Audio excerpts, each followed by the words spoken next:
in my work, I'm pointing again and again to the ways in which our actual experience diverges from all of the concepts that we have about it. And I mean all of the concepts. And that exploration can reveal, sort of, you could say, the ultimate discovery, which is that the concepts just, none of them, all the frames of reference we have just can't contain what's here experientially. That what's here is simply unthinkable, incomprehensible.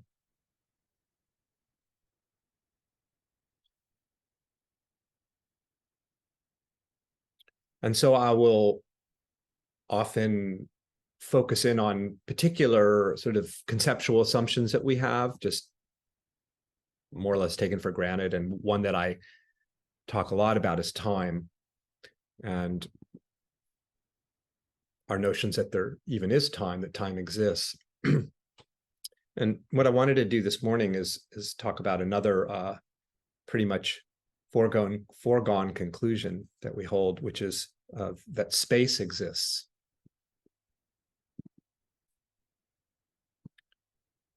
And we could say that this exploration of space and the assumption of spatiality can reveal this other vantage of non-separation that we hear so many of the spiritual teachings talking about. But what the basic sense we have, right, is that most, sort of fundamentally, the world is split, spatially speaking, into me, the perceiver, right, and whatever's being perceived, the objects of perception. And there's the space, right? Of course, I have concepts as this observer that there's also space between the different things being perceived too, which is kind of a whole nother level of concept and abstraction. But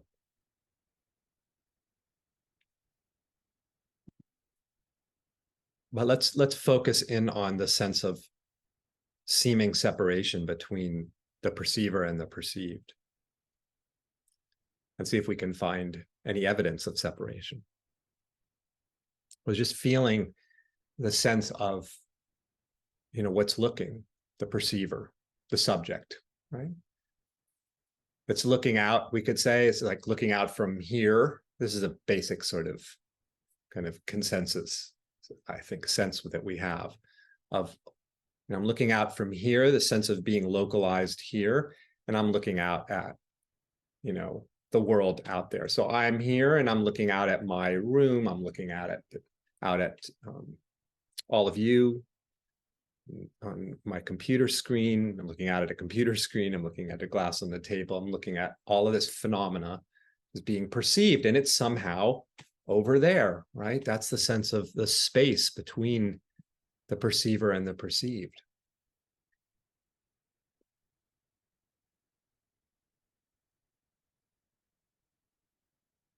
So just noticing that sense, that perspective of separation, that there's somehow the perceiver is here again, and there's again presumed kind of a place where the perceiver ends and the world of perception begins. And that's the space that's here.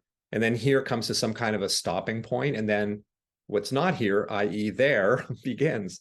That's space. That's a sense of spatiality.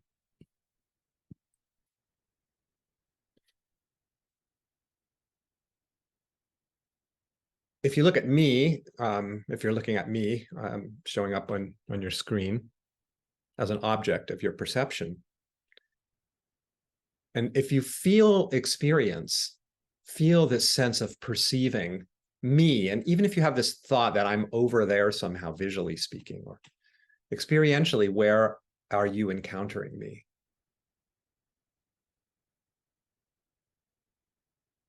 For you, you're encountering me here. I mean, you would say here. You're feeling you're perceiving, you're seeing me.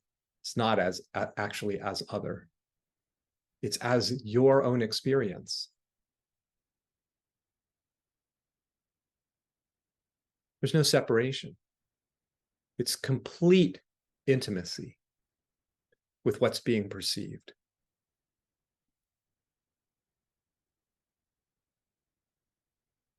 You can't tell. Can you tell where the perceiver, the presumed perceiver, you, comes to some sort of end and the perceived begins? Can you find that? Can you find space?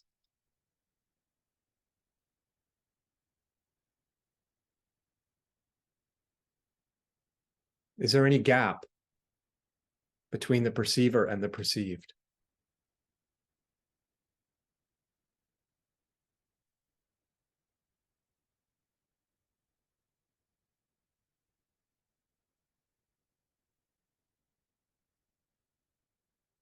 That sense of here and there, just feel the boundary of that dissolved. That there's no here and there in experience. There's just experience. And you can't actually even say where it is. It's non-spatial. In a way, non-dimensional, because there's no distance. You, or anything I'm perceiving, is closer than close. It's absolute intimacy. It's just this point of contact, a single point of contact. You feel that? There's no distance. We can absolutely conceive of a distance, but you look at it at the supposedly farthest things away, you know, the stars, the light of the stars, you know, light years away. And I'm not saying that I'm not saying that space doesn't exist. I'm just saying that it's one perspective. And from the perspective of experience, the stars are not out there. The sky is not out there. The clouds are not out there. They're right here.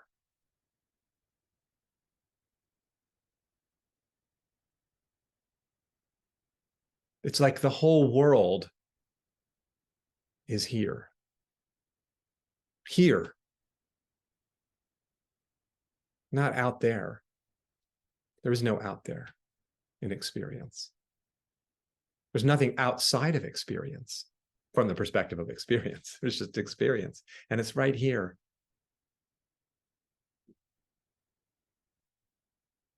Just feel that 0 degrees of separation between anything.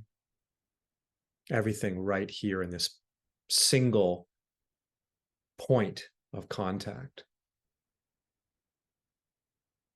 The feeling of this moment, the feeling of perceiving anything, the feeling of noticing anything, this point of contact.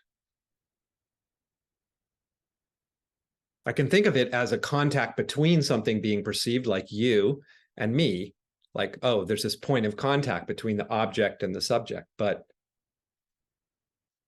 I only know you as an object in this point of contact that's non-dimensional, there's no space, there's no separation. It may sound abstract, but it's actually just feel your experience and notice how you don't find 2 points of contact, you find 1 point of contact, don't you? The meeting of reality with itself, 1 point, always 1 point.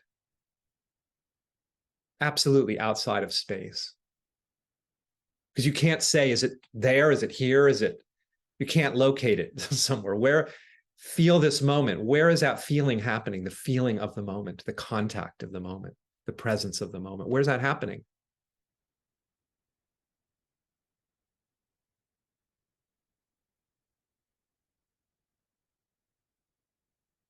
If I go outside of the boundary of me that I conventionally would think of as outside of me, to make contact with my surroundings, my environment that's supposedly outside of me, the moment I make contact with it as a perception, which is as an experience, those are synonyms, the perception of the world, if you will, of experience outside of me, quote unquote, the minute I touch that as an experience, as a perception, it's right here, it's intimate, it's right here, it's complete intimacy, no separation.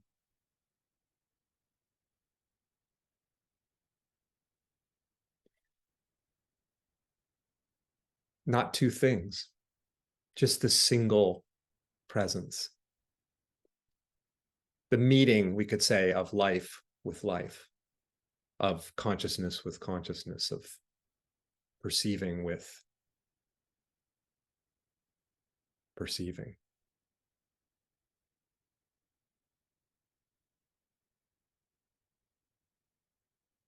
And of course, out of this single point that's dimensionless, where there's no separation, doesn't actually negate, here it is, the world of space. It's both absolute space and a sense of all these objects sort of interacting with one another. And then experientially, there's just this single point of presence, of contact. No perceiver and perceived.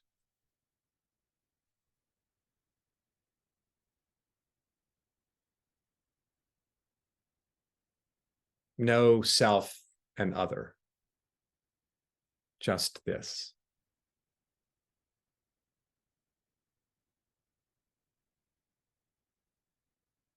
It can be perceived, this can be perceived as a self navigating others, in relationship with others and in contact with others. Like that's part of life.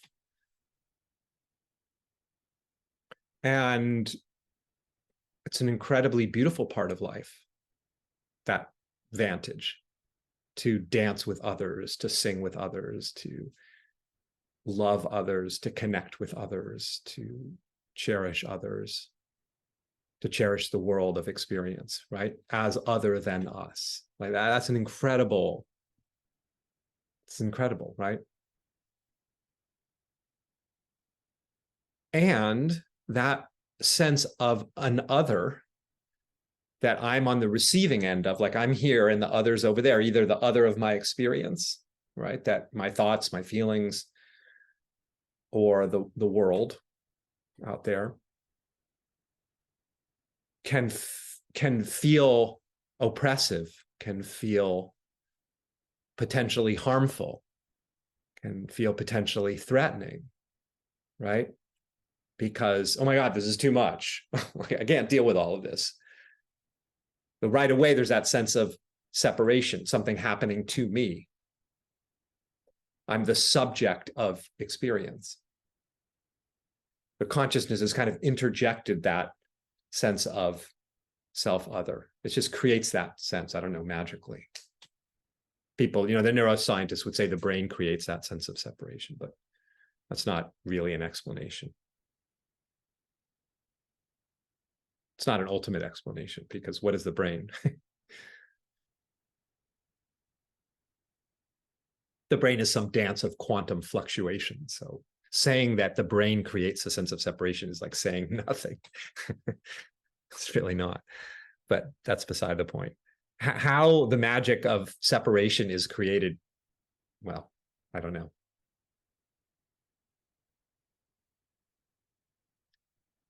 But being able to move in and out of these perspectives more at will, if I can say something so bold, that sense of playing with the perspectives. We're playing with this other perspective, is how I would put it. Like, wow, what's it like to feel that? What's it like to feel no separation?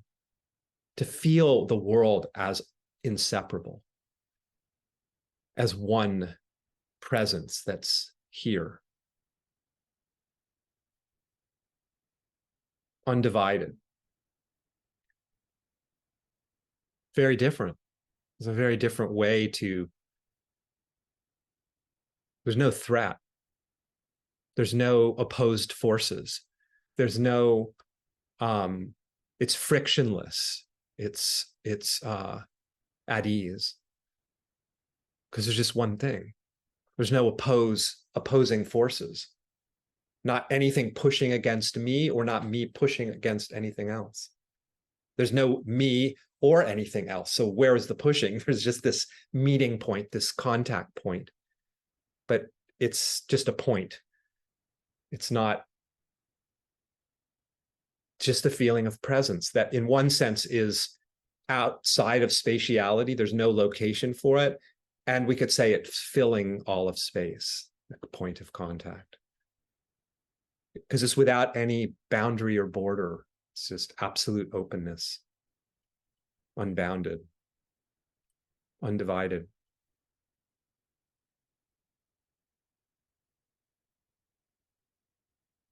This is what is meant in the spiritual teachings when you hear them say, you know, you're not inside the world is inside of you.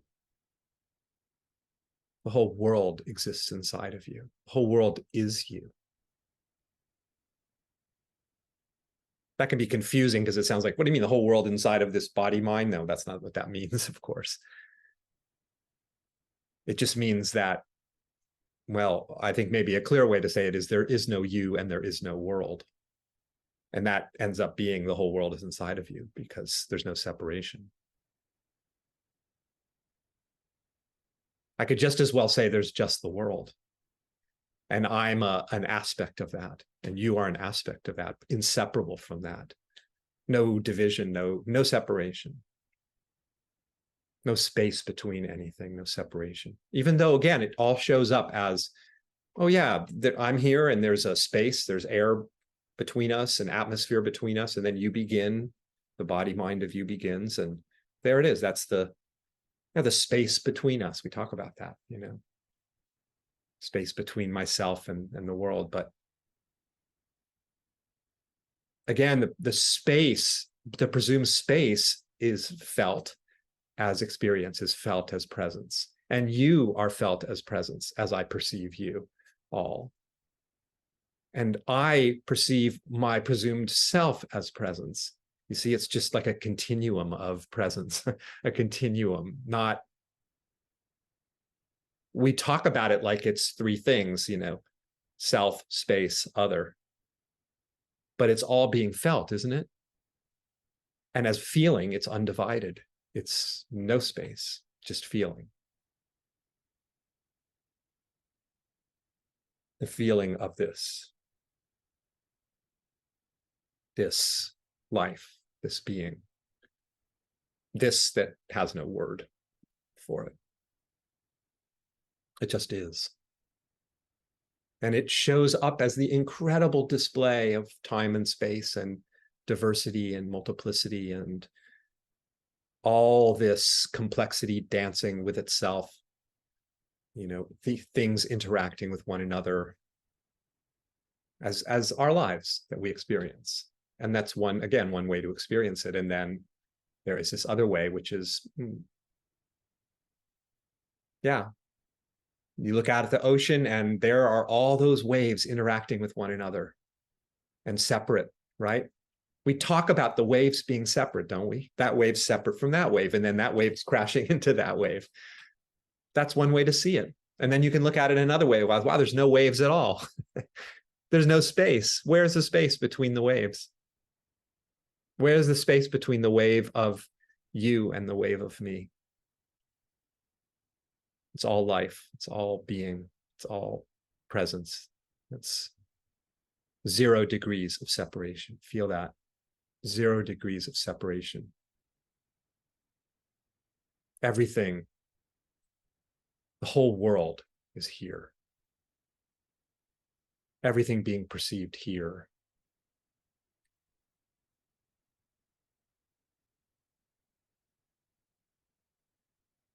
All of the world is here. But it's not you would think maybe that would be like heavy. Oh my God, like I can't contain the whole world. You know, it's too much.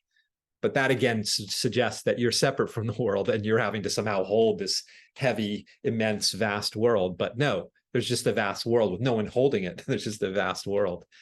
So it's not heavy at all. It's not heavy because you're not trying to hold it. You are it. It's the ultimate lightness, right? There's no weight, no heaviness to anything because you're not trying to hold it up or push it back, push it away, because you've never been apart from it, no separation.